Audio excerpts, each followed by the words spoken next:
আসসালামু আলাইকুম ভিউয়ার্স, আজ আমি বাসায় বানাবো হচ্ছে পিৎজা। তো যদি দেখতে চাও ভিডিওর প্রথম থেকে শেষ পর্যন্ত আমার সাথেই থাকো।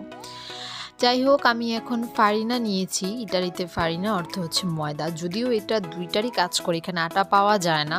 এখানে ময়দা এবং আটার একটাই কাজ করে, সেটা হচ্ছে ফারিনা। তো আমি এখানে ফারিনা নিয়ে এসেছি অ্যান্ড হচ্ছে বেকিং পাউডার, আর এটা হচ্ছে ইস্ট নিয়েছি যাতে আমাদের রুটিটা ফোলাতে সাহায্য করে।